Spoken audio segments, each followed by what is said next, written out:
The email hit my inbox like a bullet. Your project funding has been revoked. Effective immediately. My heart froze mid-beat, my fingers hovering over the keyboard as if I could undo what had just been done by sheer willpower. The director, my so-called mentor, my boss, the man who liked to call himself a visionary, had just shredded months of work with one casual click. I, Avery Cole, had spent 6 months pitching, planning, and perfecting a campaign that could have put our studio on the map.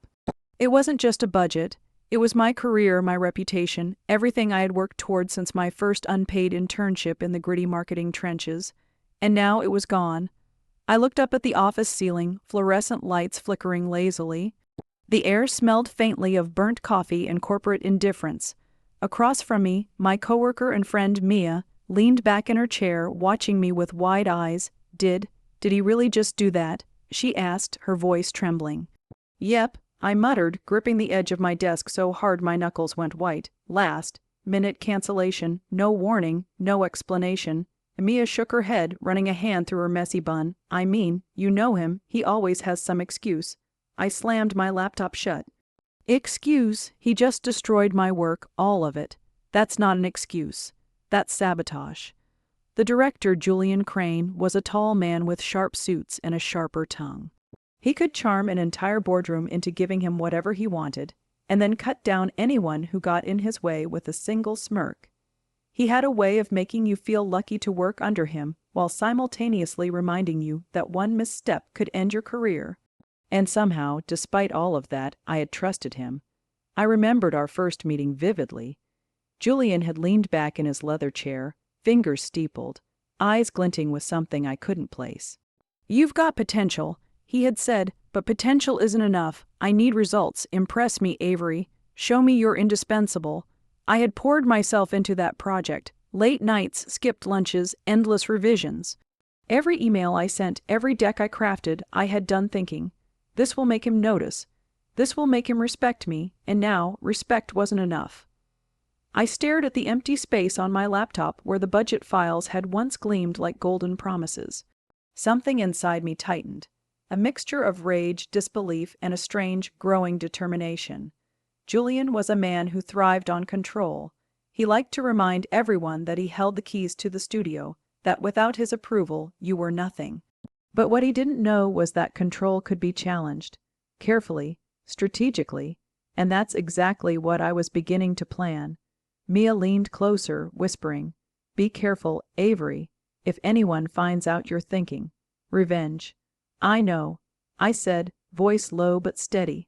But careful isn't the same as powerless. I spent the next hour staring at the floor, the ceiling windows of my office, watching the city lights blur into streaks of neon. Julian's office was just across the hall, door closed, silhouette framed in that ominous mahogany frame. He was on a call, gesturing with his usual grandiosity, oblivious to the storm brewing in the office around him. I couldn't help but feel a bitter amusement at the irony. For all his cunning, for all his brilliance, Julian was exactly the kind of man who underestimated quiet persistence, who thought rules and hierarchy protected him, who had never imagined that someone he had dismissed so casually could actually, deliberately, fight back. Yet even as that thought sparked a small, dangerous thrill inside me, a tiny sliver of doubt crept in. Julian was unpredictable, brilliant, ruthless, and terrifyingly charismatic. If I miscalculated even slightly, my career, and possibly my life, could crumble around me. I shook my head, trying to banish the unease. No, I wasn't just reacting. I wasn't panicking. I was planning, and every plan needed patience. The uneasy feeling lingered like smoke in a room with no windows. Something told me this wasn't just about a canceled budget. Julian didn't make moves without reason. He didn't act on impulse. There was something behind this, something personal, and if I didn't figure it out, I'd be walking into a trap without even knowing it. I picked up my coffee, now cold, and sipped it anyway. My mind began ticking, calculating, analyzing every interaction, every glance, every subtle insult Julian had thrown my way over the months. And as the city lights shimmered outside, I made a quiet, chilling vow. If he thinks he can humiliate me without consequence, he's about to learn a very hard lesson. Somewhere deep down, though, a part of me knew I was already playing with fire. And Julian Crane loved fire more than anyone I had ever met the morning after the budget cancellation. The office had that peculiar hush that comes right before a storm. Everyone walked on tiptoe, pretending business was normal, while the tension hummed like static in the air. I, Avery Cole, could feel it in every joint, every nerve ending. Something in the office had shifted, and it wasn't just the budget. Julian Crane was in rare form that day, gliding through the workspace with a glass of espresso in hand and a grin that didn't quite reach his eyes. At first glance he seemed untouchable, untarnished, but the little things, tiny, almost invisible, set my nerves on edge. He called in Derek, his favorite junior manager, to the glass-walled conference room. The moment Derek entered, Julian's expression softened in a way he never did with me. A laugh here, a private joke there, nodding in approval as if Derek had personally solved all the studio's problems. My chest tightened. I had worked harder than Derek, poured months of my life into the project that now lay in ruins. But he got the charm, the attention, the subtle rewards. I watched through the reflection of my monitor, feeling an ache of betrayal I couldn't explain. Something about Julian's favoritism felt off, like the surface of a perfectly still lake hiding a swirl of currents below. Then there were the calls. I began noticing them after lunch. Julian ducking into his office, phone pressed to his ear, muttering in clipped tones that no one could overhear. I caught snippets, fragments of what sounded like negotiations, but they made no sense. No, the funds are. Yes, finalize it. We can't risk exposure. His words always trailed off when anyone approached. The secrecy stung like a slap. I had expected a boss to be secretive sometimes, yes, but something about the frequency and intensity of these calls screamed of deception. And every time Julian emerged, he acted as if nothing had happened, as if he were merely the calm in a storm that only he could control. I tried to focus on other projects, on emails, on anything to distract myself. But even the small victories were poisoned by the gnawing sense that I was being manipulated. My coworkers, normally chatty and helpful, now seemed hesitant. Their eyes flickered toward Julian whenever he passed, careful not to draw attention.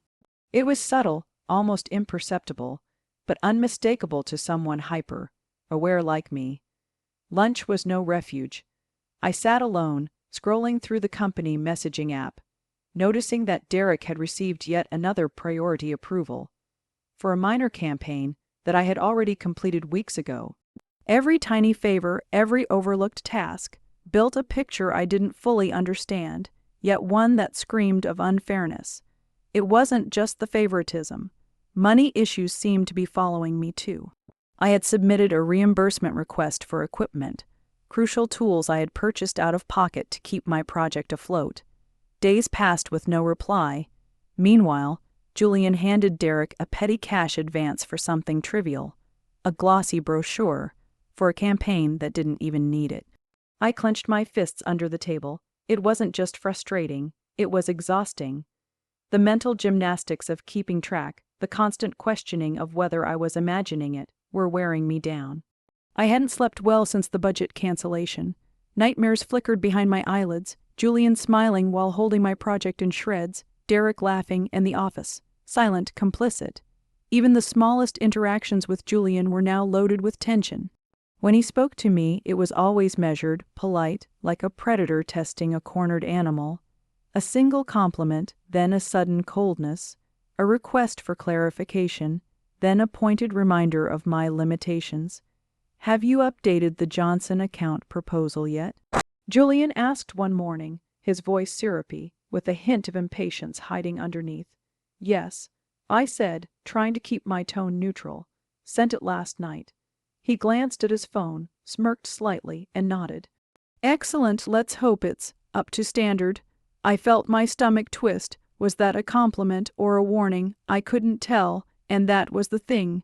Julian had perfected the art of being impossible to read. By midweek, The office chatter had shifted. People whispered about budget cuts, about client complaints, about Derek's sudden rise.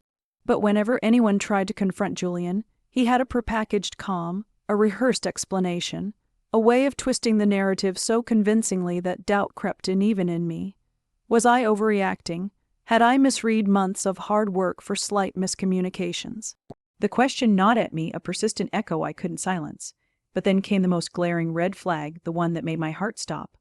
I discovered a ledger, left carelessly on the director's desk while he ducked into a meeting. My eyes caught the numbers immediately, multiple transfers labeled as project funds that never reached my department. The sums weren't enormous, but they were enough to make a difference, enough to make my canceled budget make sense. I froze, staring at the page as if it had bitten me. Did Julian deliberately siphon the money to someone else? Or was there an innocent explanation? The problem was, in Julian's world, nothing was ever innocent. He thrived on shadows, on ambiguity, on controlling outcomes no one else could fully trace. The emotional toll was immense.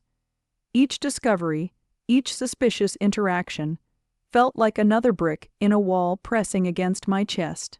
I went home that evening, exhausted not just physically, but mentally, emotionally.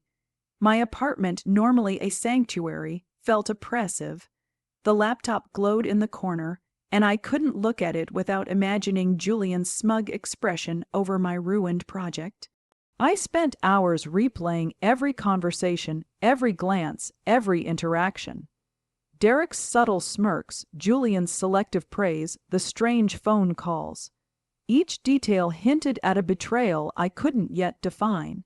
And yet, was it really betrayal, or just my paranoia fueled by disappointment? I couldn't tell. The uncertainty gnawed at me more than any outright insult ever could.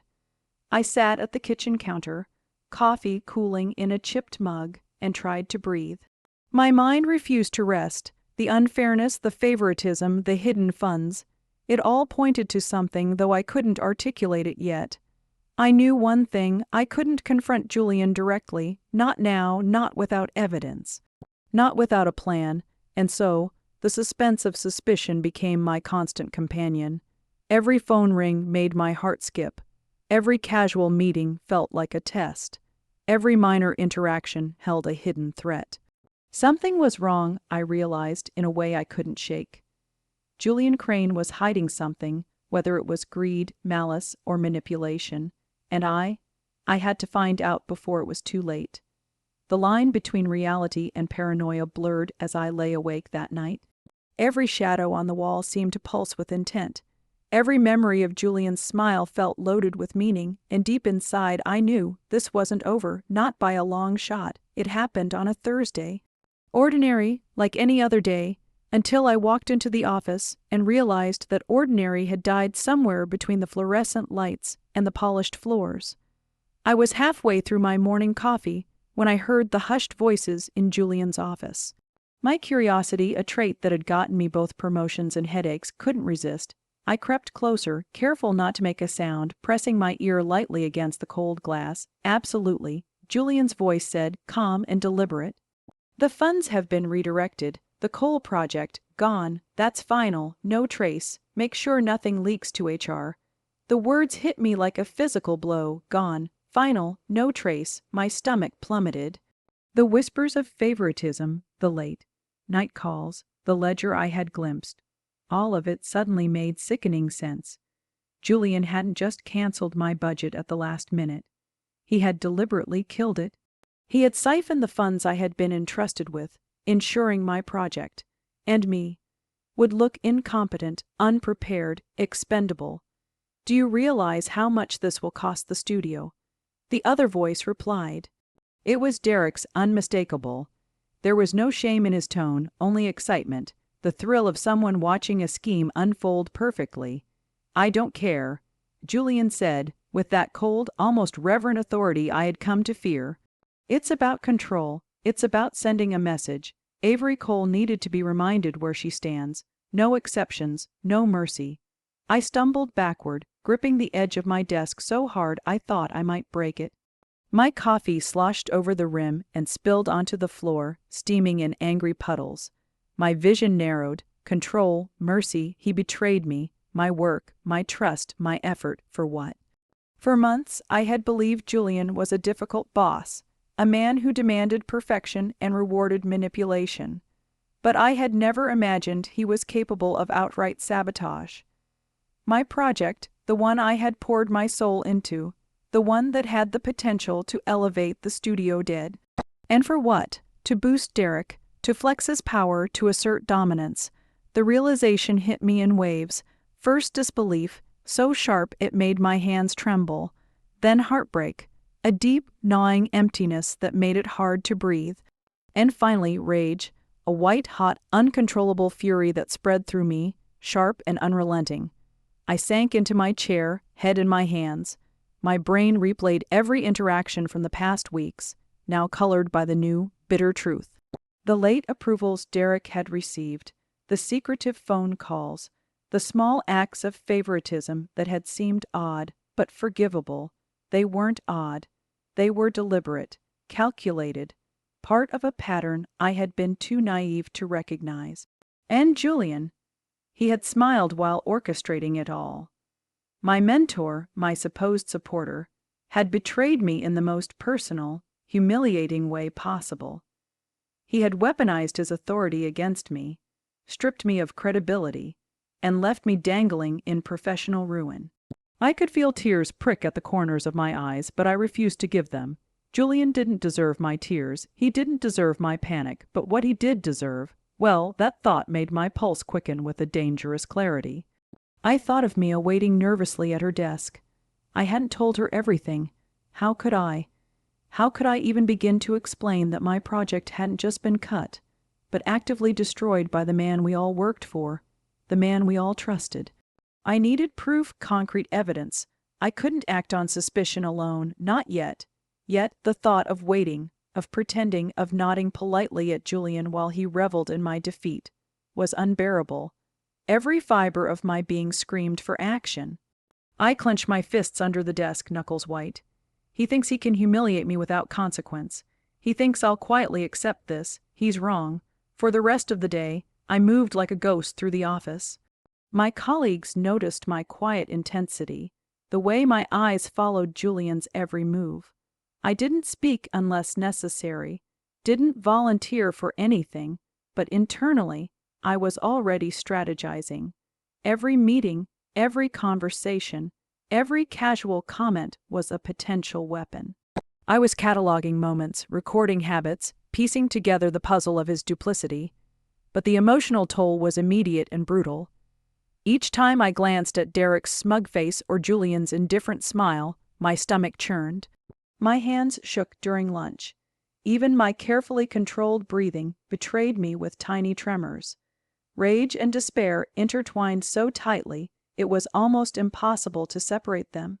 That evening, I sat at my apartment, laptop open, replaying the memory of Julian's words. Avery Cole needed to be reminded where she stands. The casual cruelty of it cut deeper than any insult. I had been reminded. I had been humiliated, and I would be repaid, not with retaliation, not yet, but with strategy.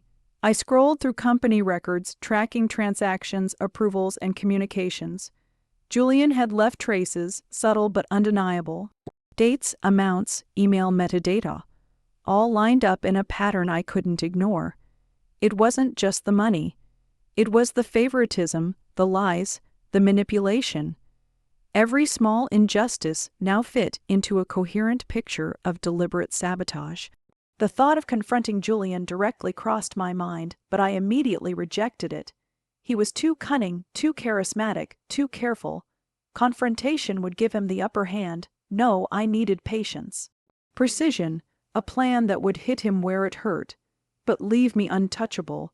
By the time night fell, exhaustion had set in, but my mind refused rest. I lay in bed, staring at the ceiling, imagining every possible outcome. Could I expose him? Could I reclaim the project? Or at least prevent Derek from reaping the rewards? Could I make him understand that betrayal carries consequences, no matter how carefully it's concealed? I knew the first step: gather evidence, documentation, witnesses, proof that Julian's actions weren't just cruel but deliberate. I had to be meticulous. One misstep, one hint that I was aware of the manipulation, and Julian would crush me without hesitation. And yet, amid the heartbreak and rage, a strange clarity emerged. Julian had underestimated me. He had assumed that once the budget was gone, I would crumble. He had assumed that my career, my loyalty, my sense of fairness would bend to his whims. He had been wrong. The betrayal was not just professional, it was personal, and that made the coming confrontation all the more necessary. I would show him, in a way he could never ignore, that those who wield power without conscience eventually encounter resistance. Somewhere in the shadows of my anger, I began to draft the first outlines of my response, subtle at first, invisible, like a whisper that grows into a roar. I would be careful, strategic, precise. Julian Crane had crossed a line, and I would make sure he never forgot it. Yet even as the plan began to take shape, unease remained. Julian was unpredictable, brilliant, ruthless. He thrived on manipulation and had decades of experience in bending situations to his will. One wrong move, one miscalculation, and I could find myself not just defeated, but destroyed. The emotional strain was almost unbearable, but a seed of determination had taken root. Betrayal had sharpened my mind, focused my senses, and strengthened my resolve. Julian had struck first, but he had awakened something in me that would not be so easily silenced. And as I lay in the dark, staring at the faint glow of the city outside my window, I whispered a single word into the silence. The next morning, the office felt heavier than ever. The fluorescent lights, the low hum of computers, even the faint scent of burnt coffee seemed to mock me. For hours, I wandered through the cubicles like a ghost, my mind replaying Julian's words over and over. Avery Cole needed to be reminded where she stands. That phrase had haunted me all night. Humiliation. Betrayal, rage, they had coiled tightly around my chest, making it hard to breathe, hard to think. I realized I had spent days drowning in disbelief, in mourning for a project that Julian had stolen, in self-recrimination for not seeing the signs sooner. But that morning, something shifted. I was watching Julian across the office, leaning back in his chair, scrolling through emails with a casual arrogance that made my blood boil. And then he laughed. A short, sharp laugh. He glanced at Derek, who mirrored the smile like a trained mirror image. That laugh wasn't about success or joy. It was predation. It was the sound of someone savoring their own power over another. And in that moment, heartbreak transformed into clarity. I realized I had been passive. I had let Julian manipulate the narrative, let him control the outcome. I had allowed his betrayal to define me, to hold me hostage emotionally. And for what? For months of silence, patience, and misplaced trust. No, that ends now. A sudden, almost violent determination surged through me. I straightened in my chair, fists unclenching, jaw tightening. I would not be a victim. I would not crumble quietly while Julian and Derek basked in the spoils of my hard work. The first trigger was subtle but undeniable. I spotted the ledger again, left slightly ajar on Julian's desk, the very one that first hinted at his theft. It wasn't guarded, it wasn't hidden. He had underestimated me, and for the first time I realized how dangerous that underestimation could be. I picked up my bag and walked past his office as if I had no interest. But inside my mind raced, calculating, analyzing. I would take control, yes, but carefully, strategically. Every move would count. Every piece of evidence would be secured, every witness observed. This wasn't about petty revenge. This was about reclaiming what was mine, restoring justice, and proving that manipulation and power could be challenged. By mid-morning, I had crafted a plan. I wasn't ready to strike, not yet, but I was ready to position myself. The first step, observation. Every phone call, every private meeting, every subtle favoritism. All of it would be documented. I had learned over months that Julian thrived on secrecy and assumed immunity. That arrogance would be my advantage. As I returned to my desk, Mia noticed the change in my posture, the shift in my gaze. "You okay?" she asked, hesitant. She had been my quiet support through this entire ordeal, sensing my frustration but never fully understanding the depth of Julian's betrayal. I forced a small smile, though it felt more like armor than reassurance. "I'm focusing," I said, watching, planning. Her eyes widened slightly, a mix of concern and admiration. She nodded, leaving me to my thoughts. By the afternoon, I had a single, crystal clear realization. Julian's greatest strength was his control over perception. His greatest weapon was the way he could twist truth, manipulate narratives, and make people doubt reality. If I wanted to fight back, I had to reclaim perception. I had to make the invisible visible, the truth undeniable.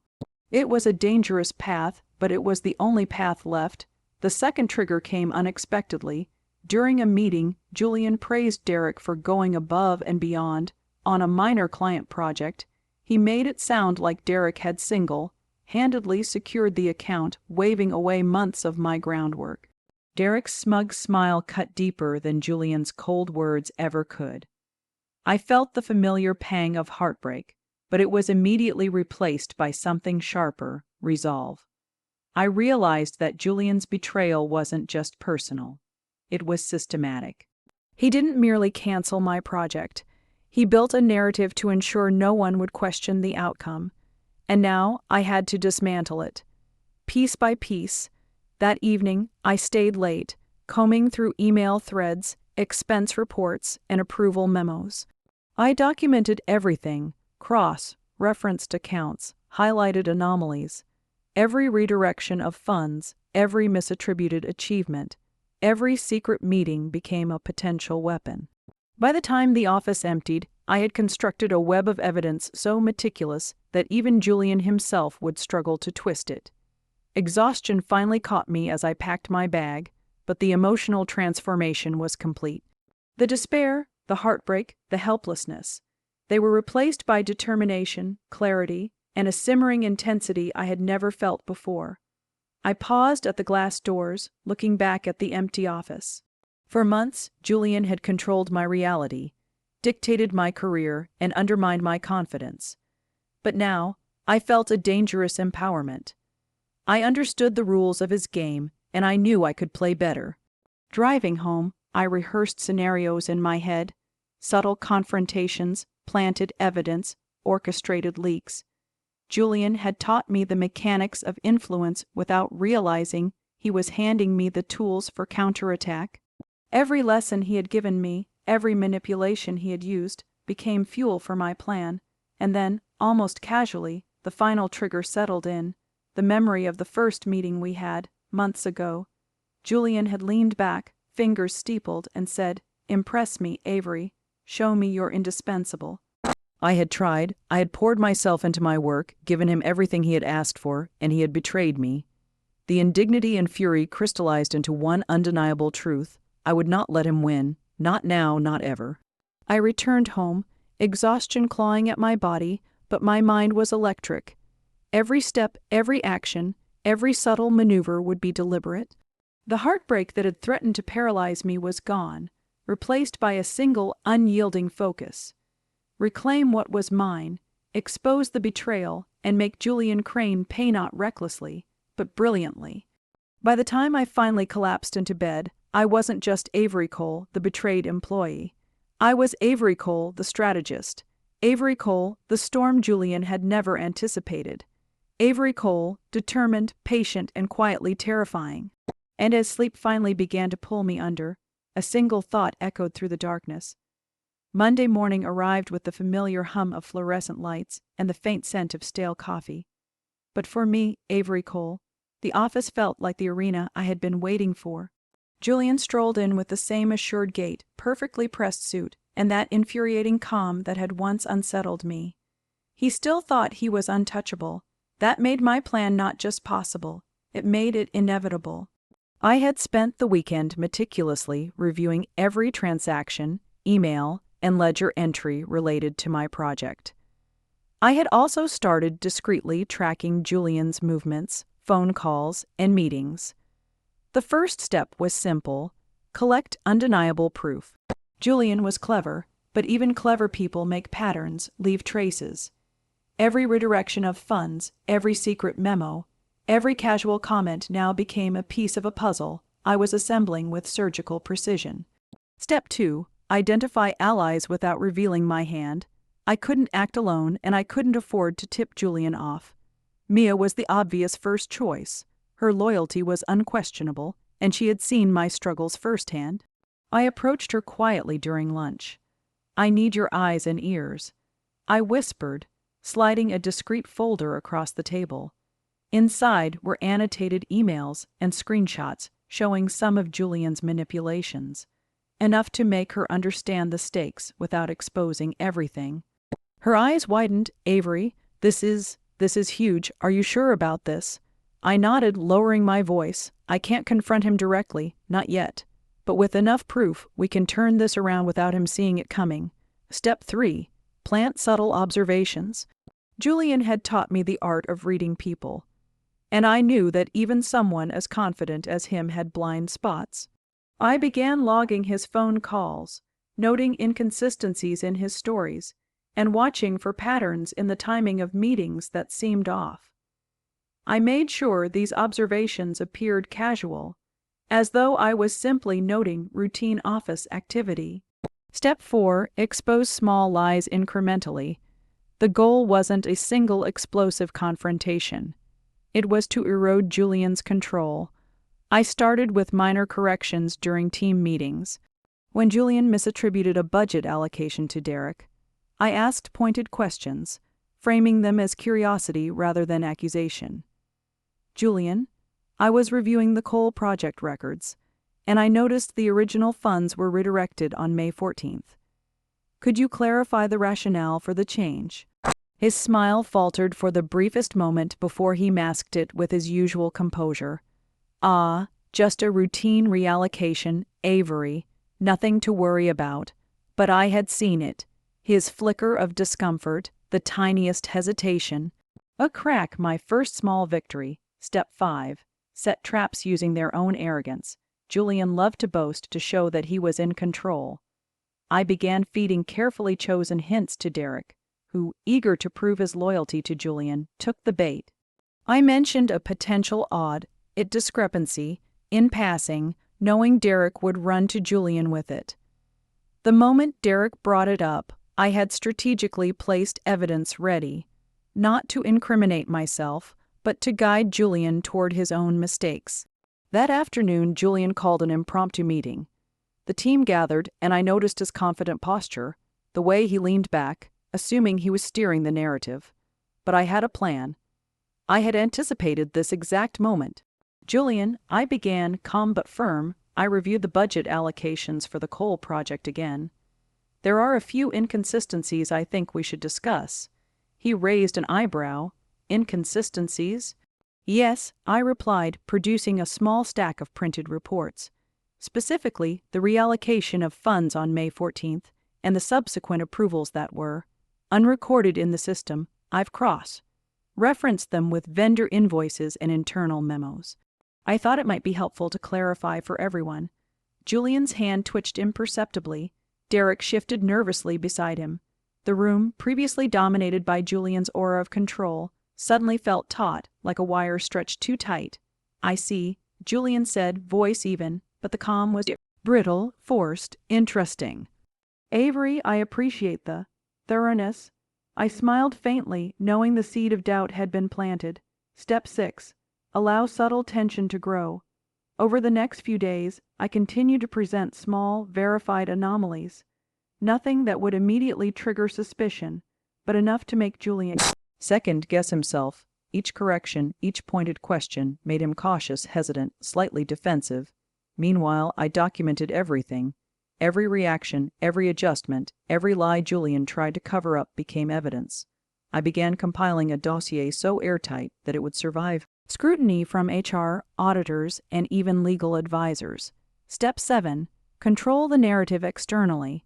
I reached out to key stakeholders outside the immediate office, making casual, professional inquiries about related projects and budget approvals. These calls were innocent enough to seem routine. were intended to create independent corroboration of the irregularities I had already documented. Julian, confident in his authority, didn't suspect that I was building a silent army of proof that could dismantle him. By the end of the week, I had achieved several milestones. Julian's once unshakable control was visibly cracking, though he still carried his mask of authority. Derek was twitchy, unsure whether to follow blindly or hedge his bets, and I had transformed from a victim to a strategist, calculating each step, anticipating every move. Yet the tension was almost unbearable. Every time Julian glanced at me, I could feel the faintest flicker of suspicion, the realization that he was no longer the puppet master. He still thought he held the upper hand, but I had turned his arrogance into a weapon. His own hubris was guiding him straight into my plan. One evening, as I packed up to leave, I caught Julian lingering near the elevators. His eyes met mine, sharp, assessing. There was a moment, a fraction of a second, where I thought he knew, or perhaps he suspected. My pulse quickened, but I held my gaze unflinching. The battle lines were drawn. He had orchestrated the betrayal, cancelled my project, and redirected my hard-earned budget. But now, every move he made fed into the trap I was carefully constructing. As I walked out of the building, city lights reflecting on the wet pavement, I allowed myself a rare smile. Step by step, calculated move by calculated move, I was regaining control. Julian still felt untouchable, still believed he was steering the ship. But every subtle lie he told, every moment of overconfidence, was now a stepping stone for my revenge. I thought of the moment when I first realized he had betrayed me, the sting of heartbreak, the flare of rage. Those feelings had been transformed into something sharper, more precise, strategy. I had weaponized my anger into a methodical plan that Julian would never anticipate. The storm was coming. He didn't see it yet, but soon every carefully constructed illusion of power would crumble, and when it did, there would be no escape, no excuses, no manipulation left intact. I was Avery Cole, betrayed, yes, but not defeated. I was in control now, and Julian Crane was about to learn what happens when you push someone too far. Julian had Part 6, The Reckoning. The morning of the reveal, the city seemed unusually quiet, as if the world itself had paused, waiting. I parked my car across the street from the office building, taking a moment to steady myself. Months of planning, careful observation, and sleepless nights had led to this. Julian Crane, the man who had humiliated me, stolen my project, and canceled my budget at the last minute, was about to face the consequences of his arrogance. I walked in confidently, a folder tucked under my arm like a shield. My heels clicked against the polished marble floor, echoing down the empty hallway as if announcing the arrival of a storm. Julian was already in his office, exuding that same infuriating composure, chatting casually with Derek. They didn't see me as a threat. Not yet. Morning, Avery, Julian said, smiling faintly, working late again. I returned his smile with icy precision. Actually, I've brought something for you. For everyone, I said, letting the folder slip slightly from my arm as I moved toward the conference room. Derek's eyebrows lifted. Julian's smile faltered, just for a fraction of a second, the first crack of the facade I had been waiting for. The conference room filled quickly. The team sensed something, a shift in the air, a tension that hadn't been there before.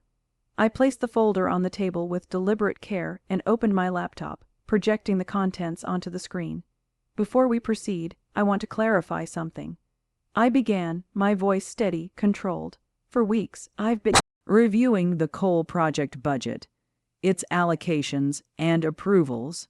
During this time, I discovered several irregularities, transactions that were redirected, approvals that were misattributed, and deliberate obfuscation that compromised the integrity of the project.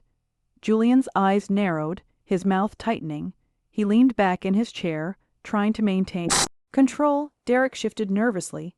I clicked the remote, and the first slide appeared, a detailed, annotated ledger showing exactly how Julian had canceled my project, rerouted funds, and manipulated approvals to make it seem like I had failed. Every invoice, every memo, every internal note that he had thought hidden was now laid bare. A murmur rippled through the room. Derek's face went pale.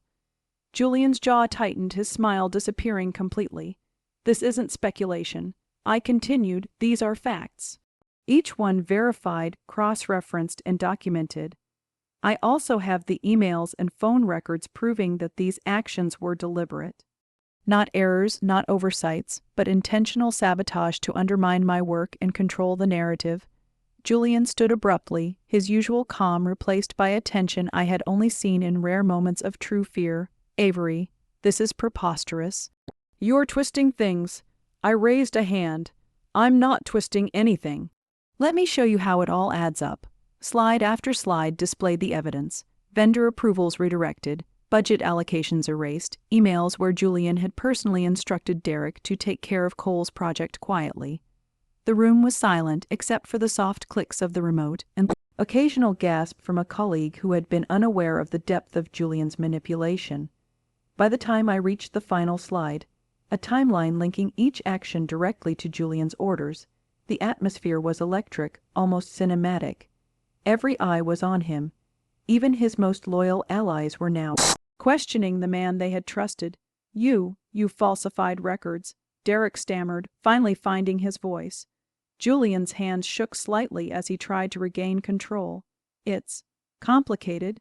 Context matters. Context doesn't justify betrayal," I said sharply.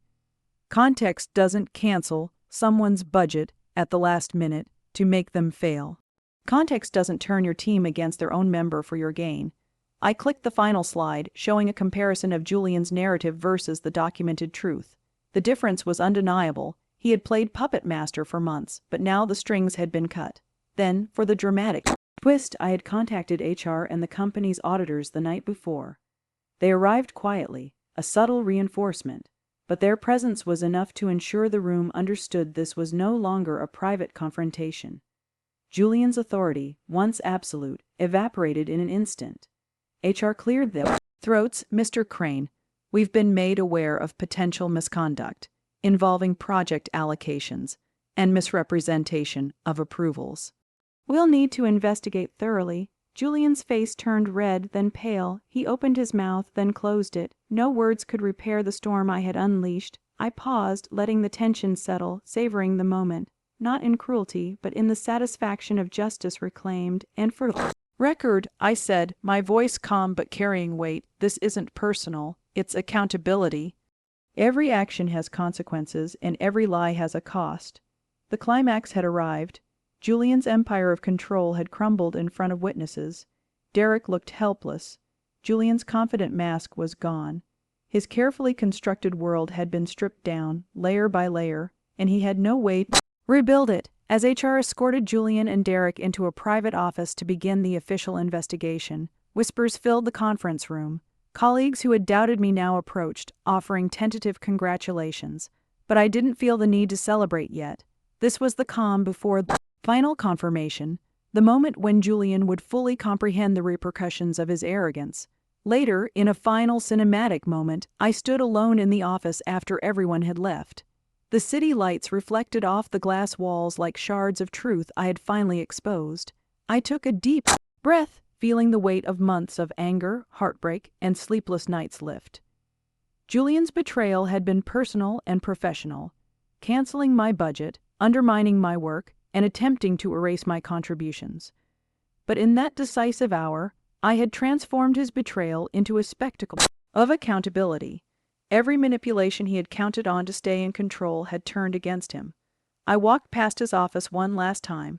The door was closed. I didn't look in. The storm was over. I didn't need to gloat. The evidence, the witnesses, the auditors, they would take care of the rest. Julian had been shown his place, precisely as the title had foretold. And as I stepped out of the building into the cool night air, I felt something I hadn't felt in months: liberation. Not just from his manipulation, but from the fear, the doubt, and the anger that had once consumed me. I had taken control, orchestrated justice, and reclaimed my life. The city stretched out before me, lights flickering like stars caught in glass. I smiled faintly, knowing that this was more than revenge. It was vindication. It was proof that cunning, arrogance, and betrayal could be met with strategy, patience, and resolve, and that even the most untouchable of people could be exposed when the truth was wielded like a weapon. Julian Crane had underestimated me. I had waited, watched, and planned, and now, finally, the scales had tipped. The lesson was simple: never cancel someone's hard work at the last minute. Never underestimate the quiet, determined force of someone you've wronged. Because when the storm comes, there's no hiding. Shown me where I stood. Now, it was my turn. Part 7. After the storm, the city never looked so bright. Or maybe it was just me, finally breathing freely after months of tension, doubt, and quiet plotting. Julian Crane was gone, at least from my professional world. HR had suspended him pending investigation. The auditors had flagged every falsified transaction. And Derek, let's just say loyalty to a manipulator comes with consequences. He'd quietly handed over his resignation, mumbling excuses that no one really believed. I walked through the office that morning like someone reclaiming territory. The conference room where I had confronted Julian was now just a room again, stripped of the tension and fear that had once hung in the air like a thick fog. Colleagues greeted me with nods, smiles, and quiet congratulations. But more than that, I felt something intangible: respect, the kind that doesn't need to be spoken aloud. The Cole project, once sabotaged, had been reinstated with full funding. My team was excited, motivated, and more importantly, trusting. We could finally move forward without the shadow of Julian's interference looming over every decision. I had worked tirelessly to ensure the budget was safe, the timeline intact, and the vendors reassured. Every detail mattered because every detail had been a battlefield in the war Julian had started. But the real victory wasn't just the project, or the evidence, or even the public exposure. It was something deeper. It was freedom. Freedom from manipulation, freedom from the fear of betrayal, and freedom to trust my instincts again. Julian had tried to define me by what he stole, by the chaos he created. But in the end, I had reclaimed that narrative. I wasn't just Avery Cole, the employee whose budget had been canceled at the last minute. I was Avery Cole, the strategist, the fighter, the woman who refused to be underestimated. I paused at my desk, looking at the neatly stacked reports and emails that had been the backbone of my revenge. Each one reminded me of the painstaking hours I had invested. I had converted anger into action, heartbreak into strategy, and betrayal into triumph. There was a subtle joy in that, a satisfaction that no one could take away. My phone buzzed with messages from colleagues I barely knew, offering support, congratulations, even admiration. It was surreal. Once, these same people had whispered doubts, questioned my competence, or avoided the fallout for fear of being associated with me. Now they were witnesses to my vindication. Later that evening, I left the office and stepped out into the crisp night air. The city lights glittered like a reflection of my own triumph, and for the first time in months, I allowed myself to relax completely. There was no lingering fear, no gnawing uncertainty. Julian's empire of manipulation had collapsed under the weight of his own arrogance and my resolve. Justice, poetic and precise, had been served. I couldn't help but smile as I thought of him, once untouchable, now exposed, cornered, and powerless. The thought was satisfying, yes, but it wasn't cruel. It was natural. He had chosen his path, underestimated the very person he betrayed, and now the consequences had arrived exactly as they should. As I walked down the street, I felt a strange sense of poetry in the timing, in the symmetry of it all. Julian had thought he could control every move, every decision, every outcome, but the truth always has a way of surfacing, and when it does, it hits harder than any revenge could. For anyone watching this, here's something to think about. Have you ever been blindsided by betrayal? Have you ever poured your heart, your effort, your trust into someone, only to have it thrown back in your face? It's a bitter pill and it's painful, but what I learned, and what I hope you take away, is that patience, observation, and strategy can turn that pain into power.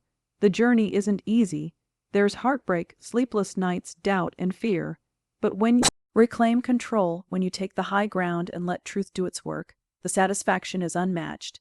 You see, revenge isn't just about proving someone wrong.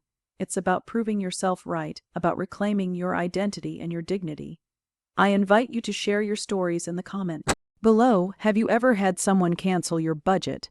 Metaphorically or literally, how did you respond? Let's talk about it. And if you want more stories of cunning, justice, and triumph, make sure to subscribe. We've got plenty more twists and real life victories coming your way. As for me, I keep moving forward, stronger than before. The Cole project flourishes, my team thrives, and Julian, he will always remember the day he miscalculated the one person he underestimated. And in the quiet moments, when I think back on the storm, I can't help but feel a shiver of poetic justice run down my spine, because in the end, some betrayals are not just corrected. They're etched into the history of those who dared to betray you. And that, my friends, is when you truly know. The one who cancels your world at the last minute is often the first to be undone by your resolve and to show him